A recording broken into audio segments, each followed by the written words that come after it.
First lesson: the rhythm of the wind. The day continued its course with the calm typical of the temple. Akira spent the hours meditating, reviewing the words of the master. Every time the breeze blew, he felt a whisper within himself, as if the wind itself were speaking to him, reminding him of the lesson he had received. As the afternoon slowly slid into the night, the young disciple approached the garden again. Master Yoshi had returned to his task of sweeping with the same serenity as before. "Master," Akira asked, his mind now more open, "how can we learn to flow with life like the wind, without clinging to what has already passed?" The master smiled, as if he had been waiting for the question. He paused for a moment, observing the landscape before them. The long shadows of the trees, the last petals on the ground, the gentle movement of the leaves. "Life is like this garden, Akira," he began to say. "Each season brings its own challenges and its own beauty. Winter teaches us stillness, spring brings renewal, summer invites us to abundance, and autumn reminds us of the need for detachment. If you cling to what has passed, you miss the opportunity to see what is coming." Akira remained silent, reflecting on his words. The seasons, he thought, were a reflection of the phases of life. Just as the wind renewed the garden, life's experiences came, touched us, and then left, making space for the next. But sometimes, when the wind is strong, it feels like everything falls apart. Akira said with a sigh, "Change can be frightening." Yoshi nodded, understanding his disciple's unease. It is natural to fear change because change means letting go of the familiar, what gives us security. But the wind is not only force, it is also gentleness. When you learn to flow with it, you will understand that even in turbulence, there is a purpose. The wind can move the trees, but it can also scatter the seeds that will bring new life. Akira thought about the seeds scattered by the wind, the opportunities that came and went. He realized that his fear of change had been preventing him from embracing the present as it was. Instead of resisting, he should allow the wind of renewal to carry him to new beginnings. "How can I learn to trust the wind of life?" he asked finally, seeking a deeper answer. Master Yoshi smiled again, a glint of peace in his eyes. "Trust comes when you understand that the wind is not an enemy. The wind does not destroy you.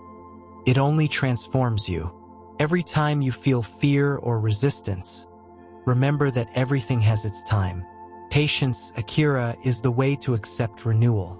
Detachment is not abandoning everything, but learning not to cling to what no longer serves."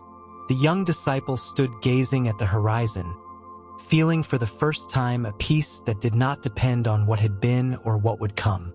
In his heart, he understood that true wisdom lay in natural flow, in serene acceptance of change, and in the deep detachment that would allow him to be free. Second lesson: the wisdom of the wind. The next day, Akira woke up early, before dawn, when the sky was still tinged with deep blue.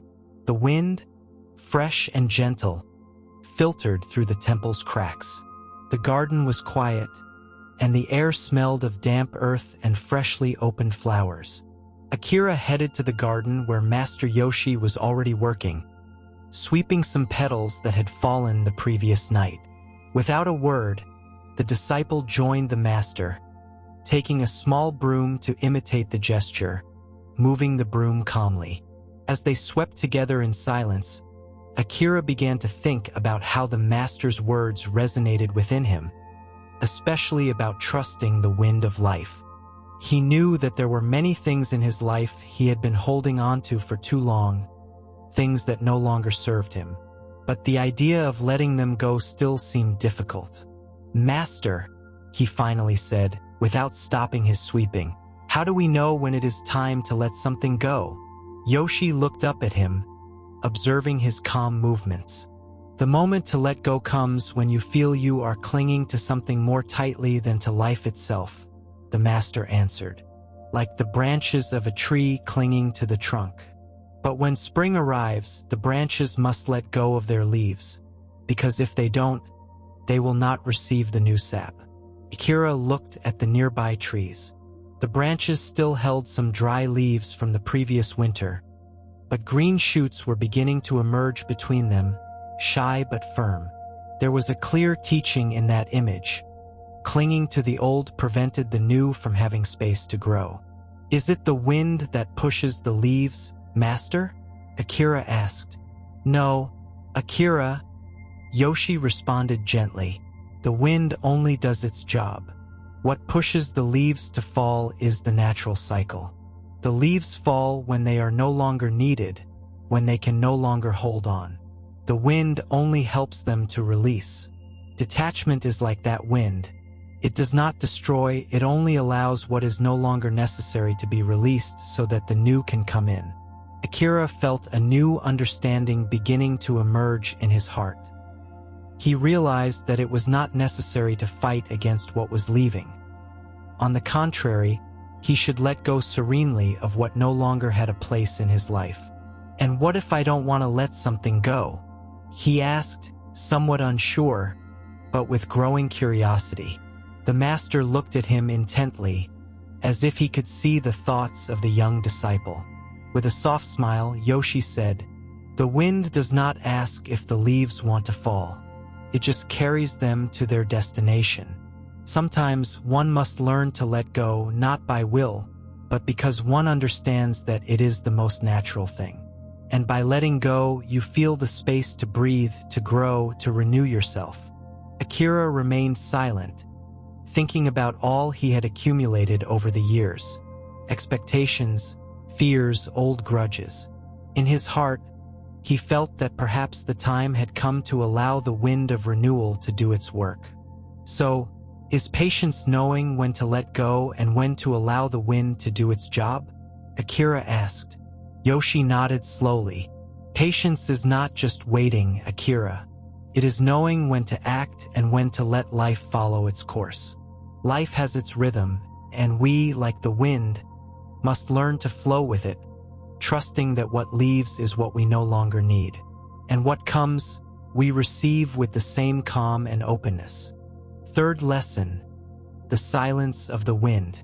Time passed slowly at the temple, and with each day Akira spent with his master, he felt his understanding of life deepening. Every task, no matter how simple, became a lesson in detachment, patience, and acceptance. One morning, the wind was blowing stronger than usual.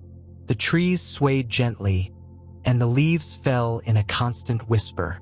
Akira watched from the temple window as the garden filled with petals carried by the wind. Master Yoshi was sitting in his favorite corner, calmly observing the landscape, as if time had stopped around him. Akira approached him, feeling a growing unease.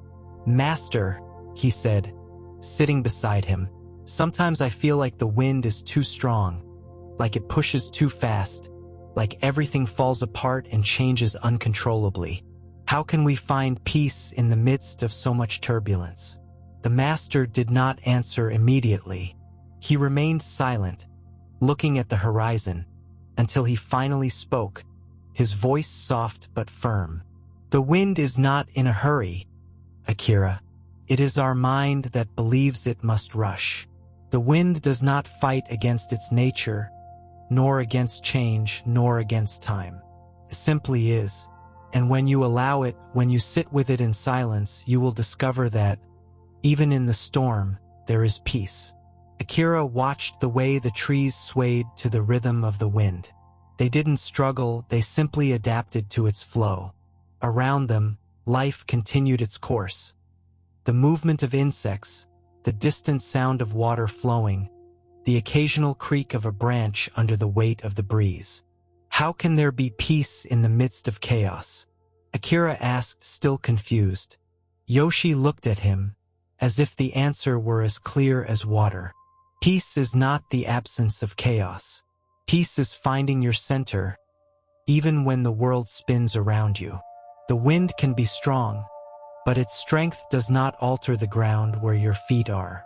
Just like the waves in the sea, the storm may come and go, but if you remain firm, you will find calm within yourself. Akira closed his eyes, allowing himself to be carried by the master's words. He thought about the turbulent moments he had lived through, times when he felt everything around him was collapsing. The fear of change, anxiety about the future, everything seemed uncontrollable.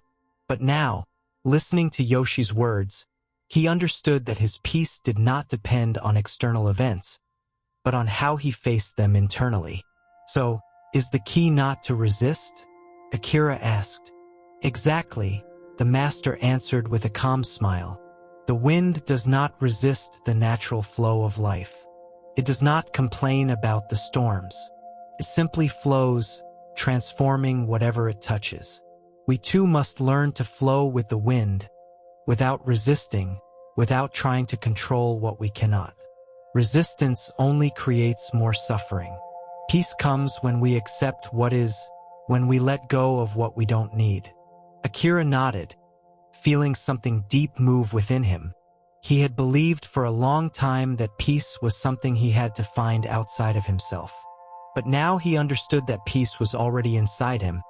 He just needed to learn to listen to the silence of the wind and allow his heart to align with the natural flow of life. Fourth lesson, the lesson of the fallen tree. The passing of days brought new lessons. Akira began to understand that, although the wind may seem unpredictable, the wise one is not the one who tries to foresee or control the future, but the one who adapts with serenity to what comes. Thus, he began to see life as a dance with change, a rhythm to follow without clinging to what had already passed.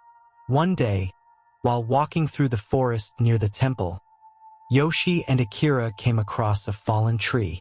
The roots had been completely uprooted, and the trunk lay on the ground, covered by dry leaves and broken branches. Akira stopped, looking at the tree with curiosity and sadness. "Master, why has this tree fallen?" he asked. Yoshi slowly approached the fallen trunk and touched its aged bark with the palm of his hand. Then, he looked at the young disciple and answered in a soft but profound voice. "This tree has fallen because its cycle has ended. It has reached the end of its life, but its fall is not a failure. It is a transition. Sometimes something must fall for the new to grow." Akira looked at the tree with a mixture of sadness and awe. It seemed like an image of defeat, but upon hearing the words of his master, something began to shift in his perception. "So the tree has not failed?" Akira asked, still with doubts. "No," Yoshi responded, smiling slightly. "The tree has not failed. It has fulfilled its purpose. Its fall is just part of the natural cycle. After its fall, the earth absorbs its nutrients, and in time, new seeds will be born from its being. The tree does not disappear, it transforms. Like everything in life, there is no end, only renewal." Akira reflected deeply. The fallen tree, which he had initially seen as something sad and final, was beginning to appear to him as a metaphor for life itself. All moments, experiences, successes, and failures were merely part of a continuous cycle, a cycle where the old transformed to make way for the new. "So, everything that falls has a purpose," Akira said with a slight smile of understanding. "Exactly," Yoshi affirmed. "Life is like this tree.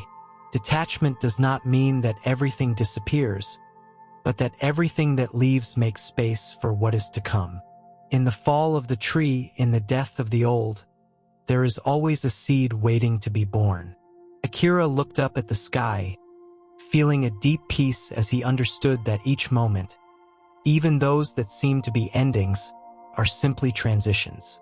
There was no need to fear change, for these were simply steps towards something new, something he could not yet see, but that would certainly come.